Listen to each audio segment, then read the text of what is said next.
શ્રીમદ ભાગવતના પ્રથમ સ્કંદમાં આપણે પ્રવેશ કરીએ. શ્રીમદ ભાગવતનો પ્રથમ સ્કંદનો પહેલો શ્લોક વ્યાસ મુનિએ શરૂઆત કરી છે જકારથી. જકાર વ્યાકરણમાં દગ્ધ અક્ષર છે. લગભગ કોઈ કવિ, કોઈ લેખક, કોઈ મુનિ જકારથી શાસ્ત્રની રચના, શ્લોકની રચના નથી કરતા. દગ્ધ અક્ષર છે. આ થાય છે.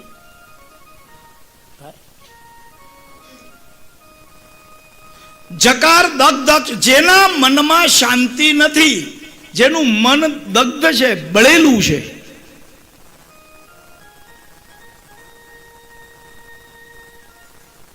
ઠંડી તો પડે છે આપણને, ગળા બેસી જાય છે, એમાં ના નહીં, પણ કહેવાનો મતલબ એમ છે કે દગ્ધ અક્ષર જે વસ્તુ છે એ મનની શાંતિ નથી. તો પછી શ્રીમદ ભાગવતની શરૂઆત વ્યાસ મુનિએ જકારથી, દગ્ધ અક્ષરથી કેમ કરી? આટલી બધી રચનાઓ કરવા છતાં વ્યાસ મુનિના મનમાં શાંતિ નથી. અને છેલ્લે શું લખ્યું? સત્યમ પરમ ધીમહિ. કોના માટે છે આ કથા? જો લખ્યું હોત શૈવમ પરમ ધીમહિ તો શિવના ઉપાસકો એમ કહી દેત કે આ તો અમારા માટે છે. જો કદાચ એમણે લખ્યું હોત શાક્તમ પરમ ધીમહિ તો દેવીને માનવા વાળા એમ કહી દેત કે આ કથા અમારા માટે છે. વિષ્ણુ પરમ ધીમહિ કહ્યું હોત તો વૈષ્ણવોએ કહી દીધું હોત આ કથા અમારા માટે છે.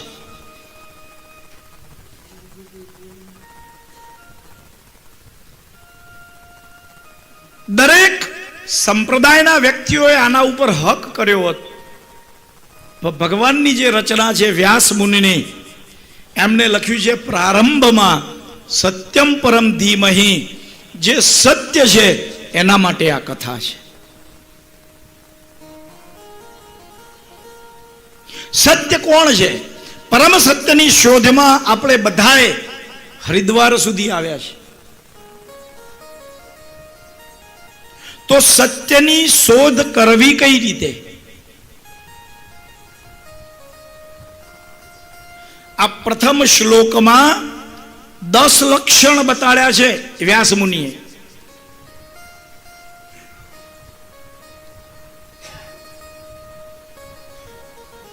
અશ્ય, આ જગતના જન્માદશ્ય, જે જન્મેલા છે. પછી એમાં મનુષ્ય આવી ગયા, પશુ આવી ગયા, પક્ષી આવી ગયા, કીટ આવી ગયા, સરીસૃપ આવી ગયા, વૃક્ષ, લતા, ઝાડ, જેમાં જીવ છે. તો જીવ શેમાં નથી?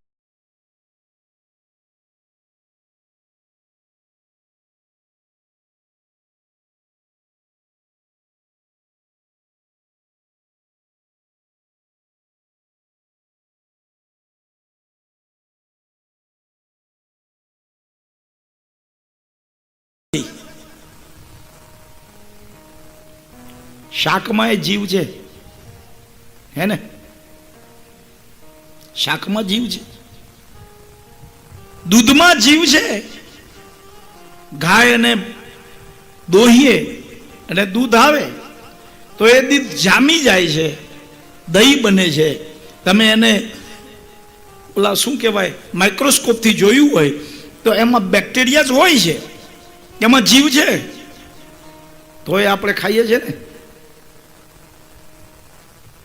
શાક આપણે સુંદર રીતે એને કાપી, સારા મસાલાને એમાં વઘાર આપી અને ખાઈએ છીએ.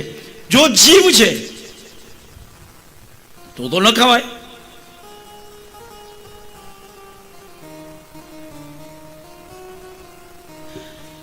જે જીવ છે ને, આ દરેકમાં બે પ્રકારના કોષ આપ્યા છે પરમાત્માએ. બ્રહ્માજીએ જ્યારે પૃથ્વીનું સર્જન કર્યું ને, બે પ્રકારના, એક અન્નમય કોષ અને એક પ્રાણમય કોષ. જે જીવની અંદર અન્નમય કોષ છે, આ દરેકને સુખ અને દુઃખનો અનુભવ થાય છે.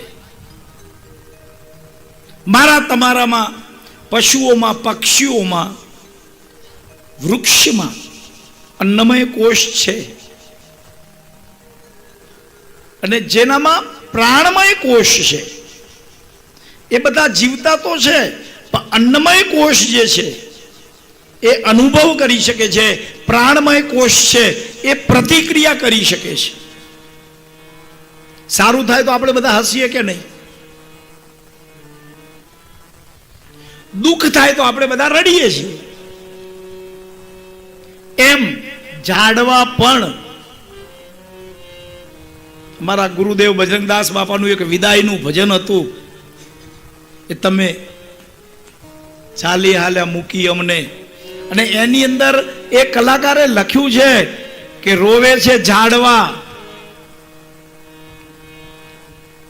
તો શું ઝાડ રડતા હશે? રડે છે.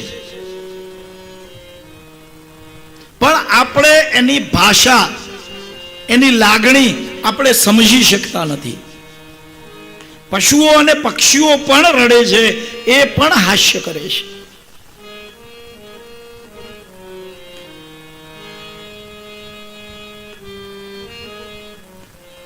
પણ એ હાસ્ય, એ પ્રતિક્રિયા, એ જેની અંદર અન્નમય કોષ છે એ નથી કરી શકતા. આપણે ખેતરમાં બીજ વાવીએ તો બીજ એમને પડ્યું હોય તો એ સૂકું છે, એમાં કોઈ વધારો થતો નથી. પણ એ જ બીજને પ્રયત્ન કરી અને જો ભૂમિમાં પહેરવામાં આવે, પાણી આપવામાં આવે, તો એ જીવંત થઈ અને એમાંથી છોડવા નીકળે, એ મોટા થાય, એ બીજા બીજને ઉત્પન્ન કરે છે. એ બધા અન્નમય કોષ છે, પ્રતિક્રિયા નથી આપી શકતા.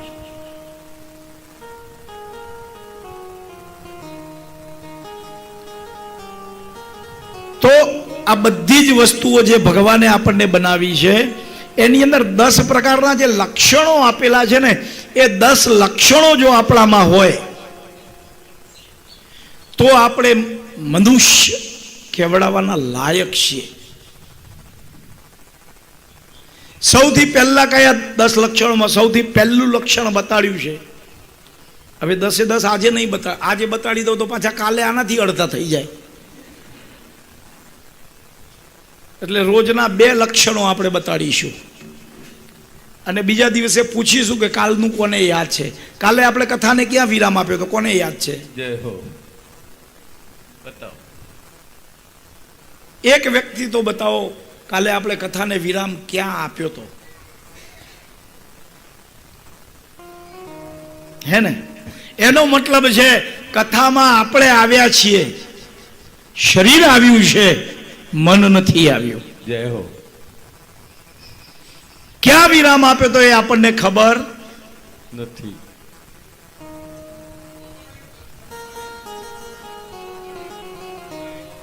વાહ. કાલે વ્યાસપીઠ ઉપરથી એક ભૂલ થઈ હતી, એ ખબર છે?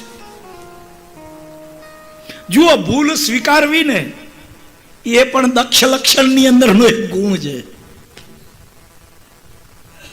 સીતા અને દ્રૌપદીની વાત હતી, એમાં અગ્નિ અને પૃથ્વી બદલાઈ ગયું હતું. ખબર છે? હું સ્વીકારું છું, અને એની સાથે તમારા હૃદયમાં બેઠેલા ઠાકુરજીને વ્યાસપીઠ ઉપરથી વંદના કરું છું. પણ આખરે મનુષ્ય જ છું.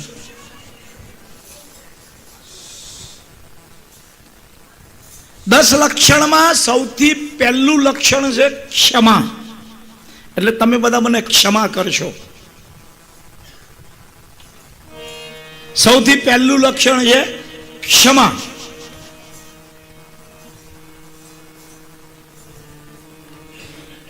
વિભૂષિતિઓમાં લખ્યું છે ક્ષમા વિરસ્ય ભૂષણમ, અને એ જો આપણી અંદર હોય તો આપણે મનુષ્ય કહેવડાવવાના.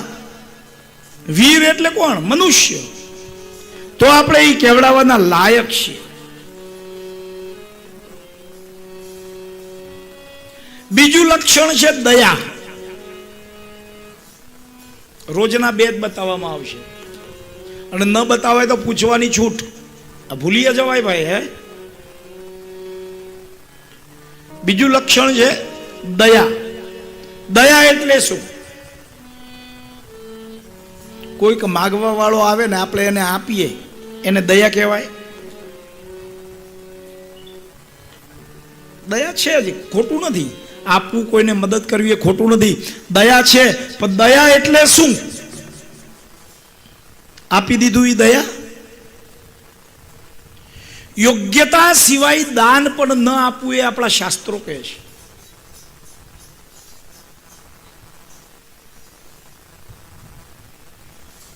જેની યોગ્યતા છે ને દાન ત્યાં જ અપાય. સુપાત્રે દાન. પાત્ર નથી જ્યાં સુધી.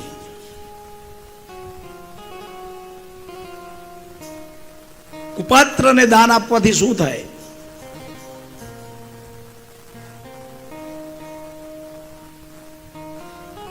એટલે કુપાત્રને દાન આપ્યું છે, તમારું આપેલું દાન ક્યાં વપરાય છે એનું ધ્યાન રાખો. અહીંયાથી લીધા પછી એ દાનનો ઉપયોગ શું થાય છે? એમને એમ દાન નહીં આપતા. એમને એમ દયા પણ ન કરવી. દયા પણ કુબુદ્ધિને જન્મ આપે છે. કઈ રીતે?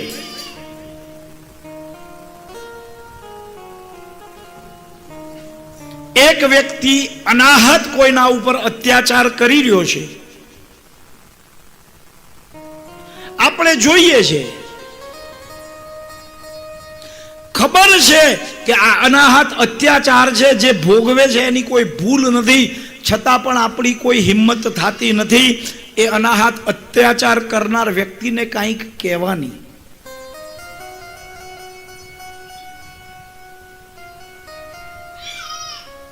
એ કહેવાની જે દિવસે શક્તિ આવી જાય ને ત્યારે સાચી દયાનો અનુભવ થાય છે.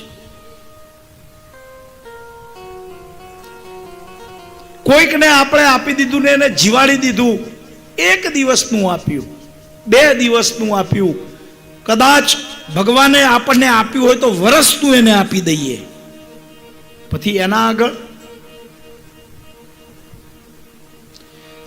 જે દિન દરિદ્ર આપણી પાસે આવે છે ને માંગવા, એને પેલા જુઓ એ માંગવાના લાયક છે?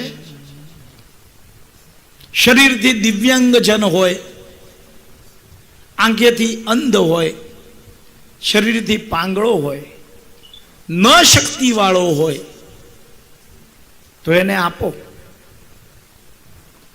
હટ્ટો કટ્ટો હોય, ઘણા તો પગ વાંકો વાળીને લંગડા થઈને આવે. દયા કરવાની અંદર કોઈ દિવસ જ્ઞાતિનો ભેદ જોવાય નહીં. એ પશુ ઉપર પણ દયા હોય, પક્ષી ઉપર પણ દયા હોય, માનવ ઉપર પણ દયા હોય, બીજી જ્ઞાતિનો અન્યતર ઇતર જ્ઞાતિનો હોય એના ઉપર પણ દયા હોય. દયા કરીએ તો શું થાય? દયા કોણ કરતું હતું સૌથી વધારે? દયા સૌથી વધારે દયા કોણ કરતું ખબર છે?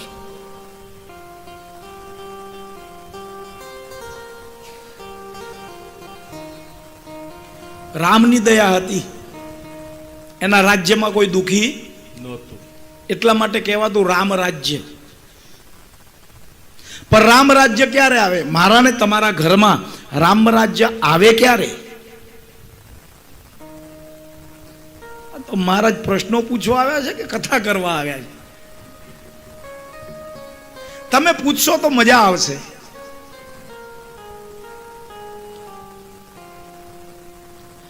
જ્ઞાન શક્તિશ્ચ કૌશલ્ય સુમિત્રો ઉપાસનાત્મિકા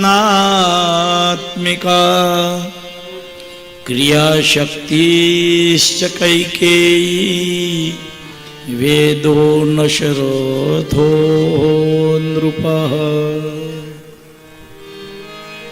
જ્ઞાન શક્તિ જે છે એ આપણા ઘરમાં કઈ કૌશલ્ય જેવી હોવી જોઈએ. આપણી બહેનોમાં જ્ઞાન કેવું હોવું જોઈએ? કૌશલ્ય. જો તમે આપણે સાગર કયા સિરિયલ બનાવી હતી ને એમણે, રામાનંદ સાગર, રોડ ખાલી થઈ જતા એ આવે રામાયણ ત્યારે, એ પછી ઘણા રામાયણ બન્યા પણ એના જેવું કેમ એવું લાગે છે આપણને? એટલા માટે એવું લાગે છે કે એ રામાયણને આપણે સૌથી પહેલા જોયું છે. અને એક વસ્તુ એટલે તો તમે જાઓ દુકાનમાં જાઓ ને એટલે તમને બતાડવામાં આવે કઈ વસ્તુ સારી, તો એ સેલ્સમેનોની ટ્રીક છે, પહેલા હલકી વસ્તુ જ બતાડે, એકદમ ઊંચી બતાવી દે, પછી એ ખરીદવાની આપણી શક્તિ ન હોય, ન લઈ શકીએ તો એ ગ્રાહક બીજી પસંદ કરતો નથી. તો બહેનોની અંદર, માતાઓની અંદર જે જ્ઞાન શક્તિ છે ને એ કૌશલ્ય જેવી હોવી જોઈએ. કેવી? બોલે નહીં, ફક્ત કર્મ કરે. નહીં તો એક કર્મ તમે આરંભ કર્યું હોય ને એમાં સલાહ આપવા વાળા 100 આવે. અનિલ મહારાજ આગળ કથા ન કરાવાય હો અંતુભાઈ, જય હો. હતા કેન્સલ કરાવવા વાળાએ. અમે સારામાં સારો બ્રાહ્મણ આપીએ તમને. એ તો ધન્ય છે આને કે ડગ્યો નથી. જ્ઞાનના ક્યારે પારખા ન કરાય. કોણે વ્યક્તિ કેટલો જ્ઞાનમાં છે આપણને ખબર નથી.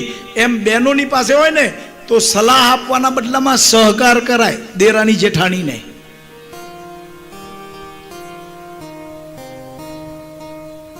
ઉપાસના સુમિત્રા જેવી હોવી જોઈએ.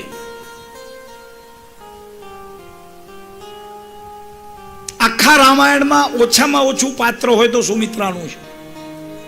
ક્યાંય લાઈમ લાઈટમાં ઉપાસના એની જેમ કરાય. આપણે ઉપાસના કરીએ તો ધુવાણા કરીએ.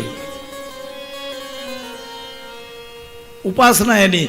અને સૌથી વધારે ઉપાસના બહેનોની થવી જોઈએ, પતિવ્રતા સ્ત્રીઓની થવી જોઈએ, સૌભાગ્યવતી સ્ત્રીઓની થવી જોઈએ, માતાઓની થવી જોઈએ. શું કામ? શાસ્ત્ર એ કહે છે કે પુરુષ એ સ્ત્રીના ચરિત્રના નીચે દબેલું ભાગ્ય છે. કુમાર સંભવમાં કીધું છે સ્ત્રીયામ ચરિત્રસ્ય પુરુષસ્ય ભાગ્યમ. મારી માતાઓ બહેનોનું માતાઓનું, ભગિનીઓનું, દીકરીઓનું જે ચરિત્ર છે ને એ ઘરના પુરુષોનું ભાગ્ય છે. જો એ સ્ત્રી જ જ્ઞાન અને ઉપાસના વાળા જો બધી વસ્તુઓ ખંડિત કરતી જાય તો એ પુરુષ 2 પાંદડે થતો નથી. ક્રિયાશક્તિ કઈ જેવી હોવી જોઈએ. 2 વરદાન કેવી રીતે માગ્યા? અધિકાર તો હોવો જોઈએ ને. ભરતને રાજ્ય ને રામને વનવાસ. વગર અધિકારે માંગો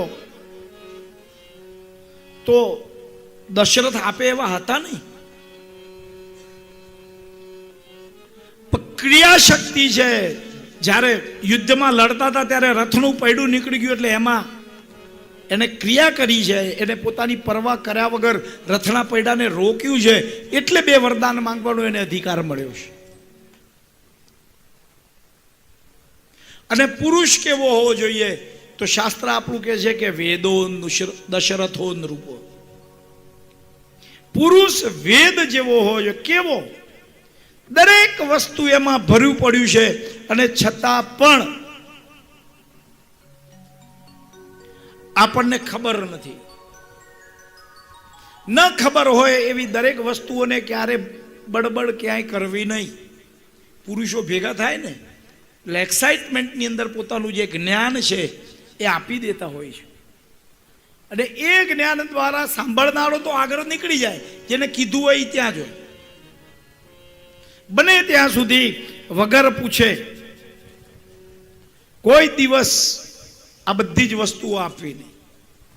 અને આ બધી વસ્તુઓ જો મારા અને તમારાની અંદર હોય ને તો આપણા ઘરમાં રામ રાજ્ય આવે. એમને રામ રાજ્ય આવે તો સૌથી વધારે જવાબદારી કોની બની ગઈ? બહેનોની બની ગઈ ને.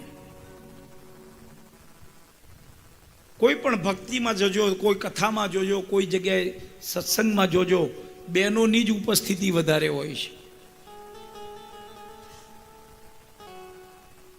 અમારા ગુરુજી કહેતા હતા કે જેની કુંડળીમાં શુક્ર સારો હોય ને એ વ્યક્તિ કર્મકાંડી બને. એની સાથે દ્રષ્ટિ એ સારી હોવી જોઈએ.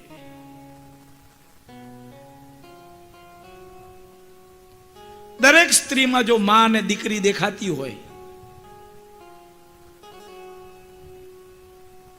તો એ શ્રેષ્ઠ કર્મકાંડી જ્યોતિષ બની શકે છે.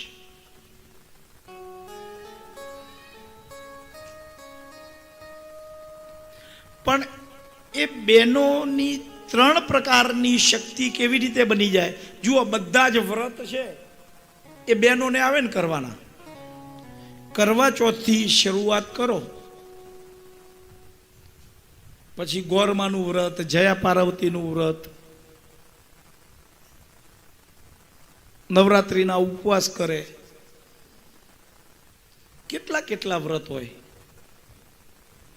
વડ સાવિત્રીનું વ્રત. અમારા ઘરે એક વખત ભજન હતા, મનુભાઈ, મારા ઘરે એક વખત ભજન હતા, અને અમારા ધર્મપત્ની સ્વધામ સીધાવી ગયા ને એના પહેલા એમને રાખેલા. બહેનો આવી બધી ભજન કરતી હતી. એમાં એક ભજન બહુ સુંદર હતું. કાનુડા તમે આવો તો દાંતન આપું ડોળવા, એવું કાંઈક હોય છે ને. તમે ગાતા હશો ભજન મંડળમાં, બહેનો ગાય આ બધું. પછી હું ઘરે હતો, આપણે કાંઈ કામ ધંધો છે નહીં આ બધું કરવા સિવાય, નવરા ધૂપ છે ને ઘરે બેઠા હતા. મેં કીધું બેન જરાક ઊભા રહેશો, ભજન મને સારું લાગ્યું. એને એમ લાગ્યું કે કાંઈક હશે, મહારાજ કાંઈક કહેશે. મેં કીધું તમે આ શું કીધું? તો કે ભગવાન આવે ને તો આપણે એને દાંતણ ડોળવા, દાંતણ કળવા, દાંતણ અપાય, બ્રશ નહીં, દાંતણ. ભજન તો બહુ સારું છે, ભગવાનની સેવા આટલી બધી મનથી કરો તો કે હા, કે જો ભગવાન ઉઠે સવારે જગાડીએ, એને દાંતણ આપીએ, મોઢું ધોવડાવીએ.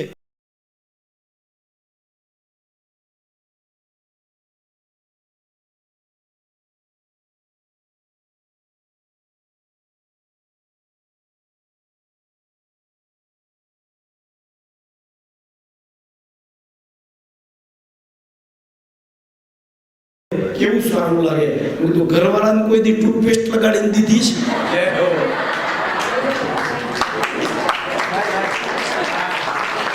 એક દી તો લગાડીને દો, એક દી. તમે એક દી ટૂથપેસ્ટ લગાડીને દો સાહેબ. જો રોજ તમારા સામે વગર પાન ખાધે કાળા ને લાલ થઈ ગયેલા દાંત વગરનો ઊભો ન થાય તો કહેજો. આ તમે નથી લગાડીને દેતા ને એટલે એ લોકો માવા ખાય. આપણે દાંત બતાવવા કોને?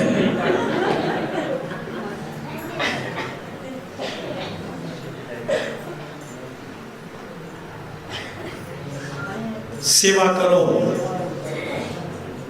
પોતાના પતિની. બધે સેવા કરવા બધા જ જાય. પાર કે બધાને સારું લાગે છે, પોતાની કોઈ સેવા કરતો નથી. એક ભાઈ કરોડપતિ છે ને બીજો ભાઈ કદાચ કોઈ દુઃખના કારણે. આમાં થાય શું ખબર છે? વડીલો જે હોય છે ને એ જ પાછા રહી જાય છે અને નાના બધા પૈસાદાર થઈ જાય. કેવી રીતે? તો કે એની જવાબદારી માથા ઉપર જ્યારે આવે ત્યારથી નાના ભાઈને બહેનોને ભણાવવા, એમને પરણાવવા, આ બધામાં હોય એટલે એને કઈ ભેળું કર્યું, એની જવાબદારી પૂરી થાય. અને જ્યારે એને ખબર પડે કે આ બધું થઈ ગયું છે અને હવે હું મારું જીવું, ત્યાં સુધીમાં એનામાં શરીરમાં કરવાની તાકાત નથી હોતી. ત્યાં સુધીમાં ઓલા બધા છોકરાઓ એના ખર્ચે પરણી ગયા હોય. ઘણા તો એવા નસીબદાર છે કે 3 પેઢીના છોકરા પડી જાય, એના માથે જવાબદારી આવી જ ન હોય. એ ગગાને ખબર જ ન હોય કે કેમ થયું.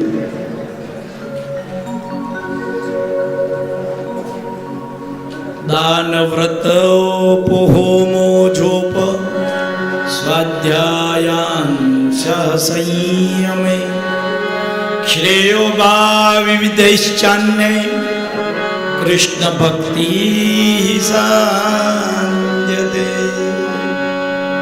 સૌથી પહેલી વસ્તુ છે દાન.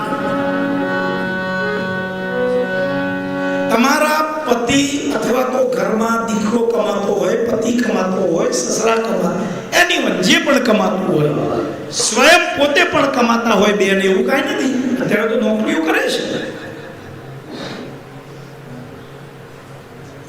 અને તમે ફોલ બીડિંગ કરતા હો ને તો એના બાજુ પર રાખવા. એ જે આવક થાય ને એનો 10મો ભાગ એક બાજુ પર મૂકી દેવો. ભાઈઓને કહું છું, લાઈફમાં એક સ્લીપિંગ પાર્ટનર બનાવો. જે આવે છે એનો 10મો ભાગ એક બાજુ પર મૂકી દેવો. 10મો નહીં, 5મો નહીં. અરે કાંઈ ન બને તો રોજના 5 રૂપિયા, 10 રૂપિયા, 1 રૂપિયો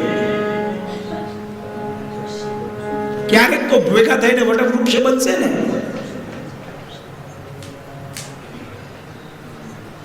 એને સત્કર્મમાં વાપરીએ આપણે.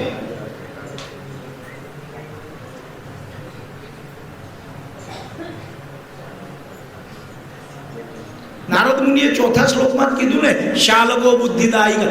ભાઈ દુખી હોય ને ત્યાં મદદ કરવા ન જાય, અને હાળાએ માંગ્યા હોય તો વગર વ્યાજે આપે.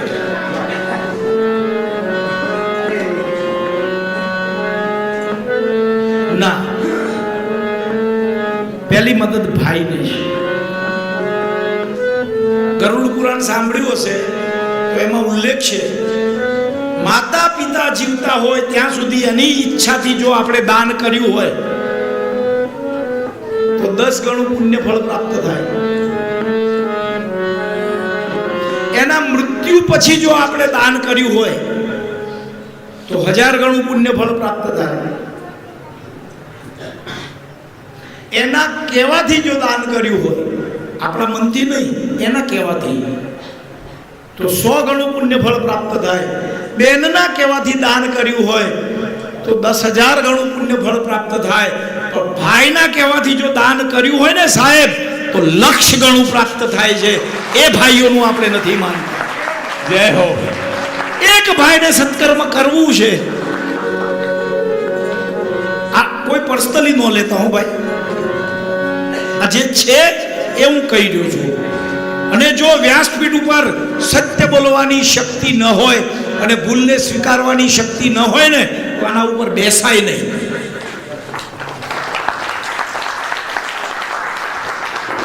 સત્યને સ્વીકારવું પણ પડે, સત્યને કહેવું પણ પડે અને ભૂલને સ્વીકારવી પણ પડે.